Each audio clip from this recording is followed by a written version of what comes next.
Hey guys, it is Friday here in West Virginia, so it's time for us to do our Free It Friday. And today we have a Chevy showcase for you. One item from Hot Wheels and a set from M2. And the set contains a square body and a barn find, and then the Hot Wheels is a Fast and Furious barn find. I guess I would call it. Anyways, we're going to start with the Hot Wheel and get it knocked out of the way. And anyways, this is the famous one from the when Dominic Toretto was in Cuba and street racing and such. And I think this is his cousin's car or something like that. He raced it and it was not fully done yet. And anyways, the doors are missing, the front clip's missing, and it's in gray primer and has rust all over it. The only thing on it that looks halfway decent is the wheels. And I got it because I thought it would be a perfect addition to the graveyard back here.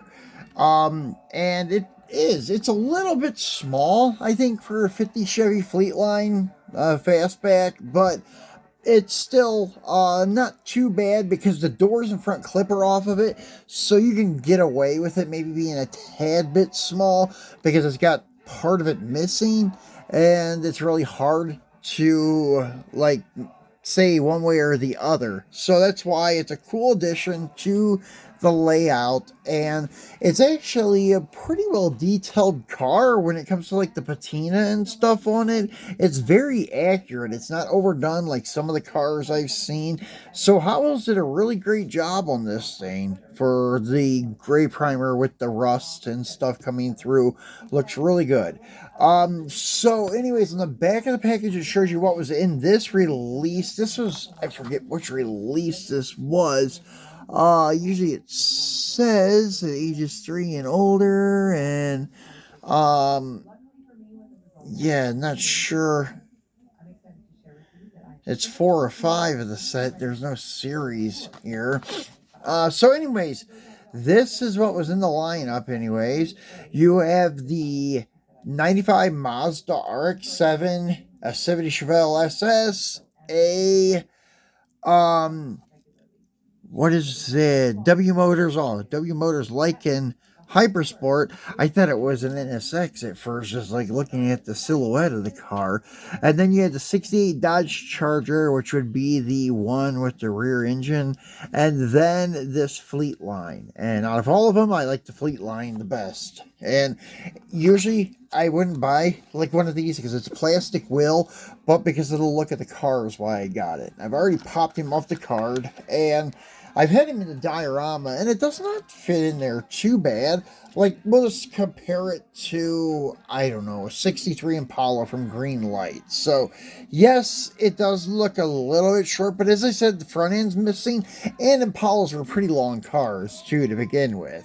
So, it does fit in okay. Like, when you put him over there sitting in amongst the other ones, it doesn't really look out of place whatsoever. There's a few cars that are off scale a little bit, and it's still, yet they all kind of blend in pretty good. I try to arrange it where it's just not so obvious that one may be a tad bit small, because I got a couple of Johnny Lightning projects in progress that are a little bit small, but it's hard to tell when they're all mixed and integrated together.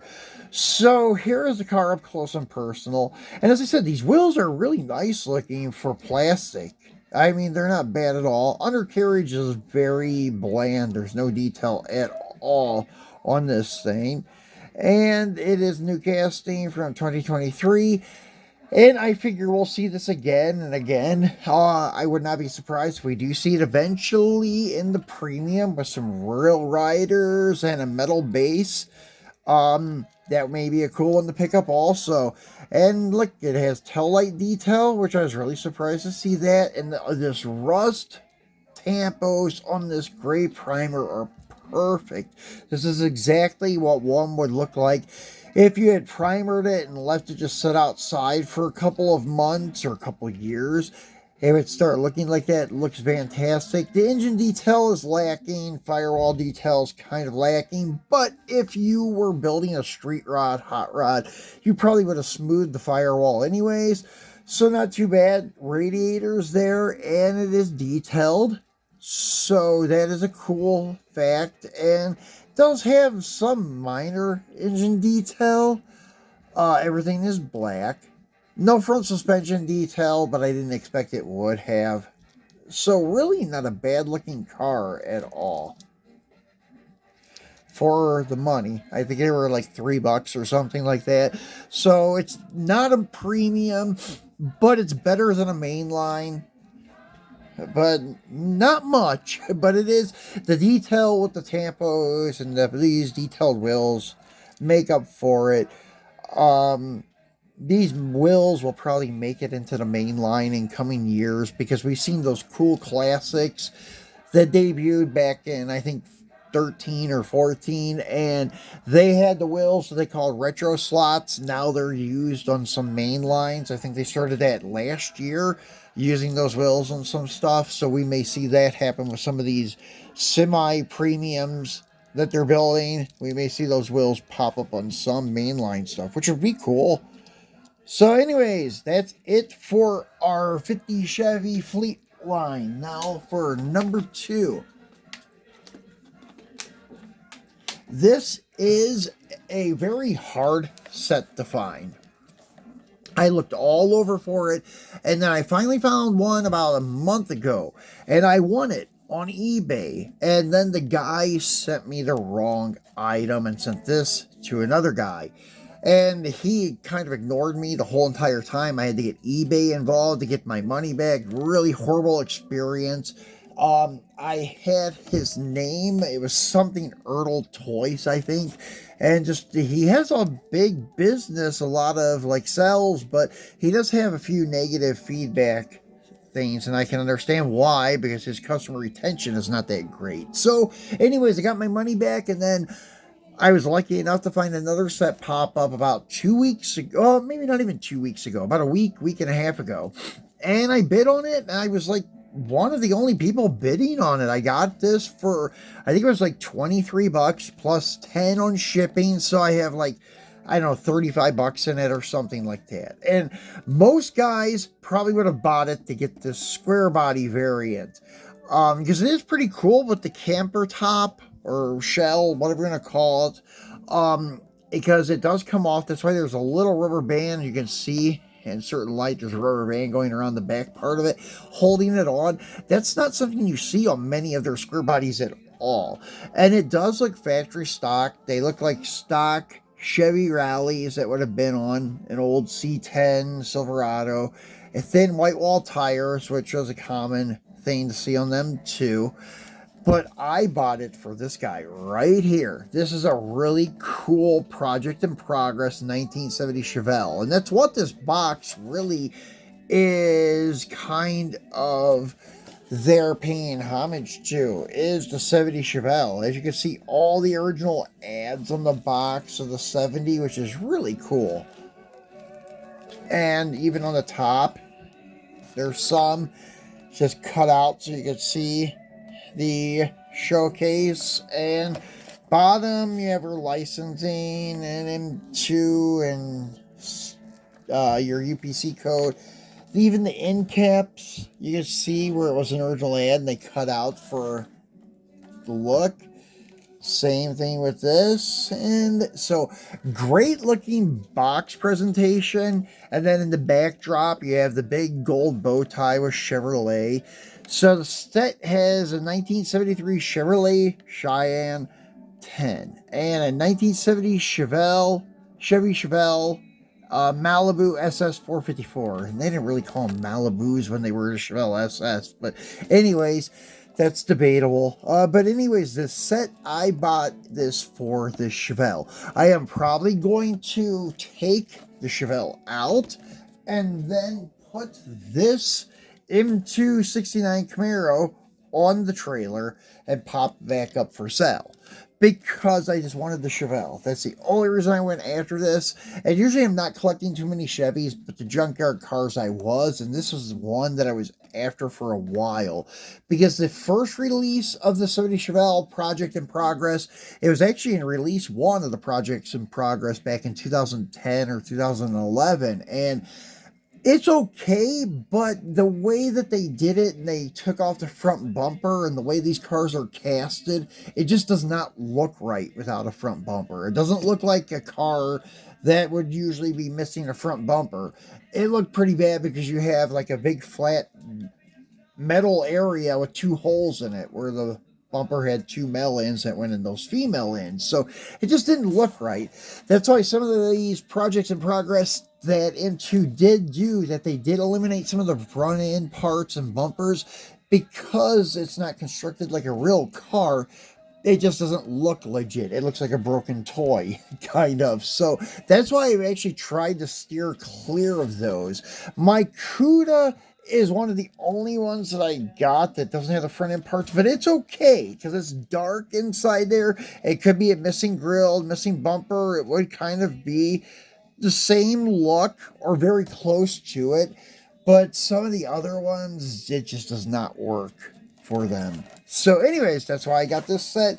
It looks like somebody had started working on it and then pushed it behind the garage or into the barn, and it sat there for several years and got dirty. So anyways, let's go ahead. This is the first time this thing's been open. I'll peel the sticker back on one edge here and try to pull it back so we can get this out and take a closer look at it. So, I'm not sure which car in the set is the most desirable, if it was the Chevelle or the truck. I would say the truck, but because I'm collecting these barn find type cars, the Chevelle was a selling point for me. But this is just a great set overall. This is the best set that they've done so far. It even beats the Mopar sets, I will say. Because like the set that had this Roadrunner had like a 64, 65, A100 van. And it just didn't look right together. And they have another set coming up with a lifted power wagon that's, I think, white with some graphics on it. And it is hauling another 69 Roadrunner that's almost identical to this, except for the orange is, it's yellow. I will try to get it because I want the power wagon. Not sure if I want the Roadrunner, but I definitely want the power wagon. Because I've got a few Roadrunners already. But this set just is perfect overall, except for the trailer. The trailers are very bad by M2. The jack is just ridiculously way too big. It's probably big enough for almost a 124 scale, the jack. The trailer's okay, but they did not design them right the way it is. The fenders are inside. They should have been outside of the bed part itself, the pull-up deck, whatever you want to call it, because it just does not look right.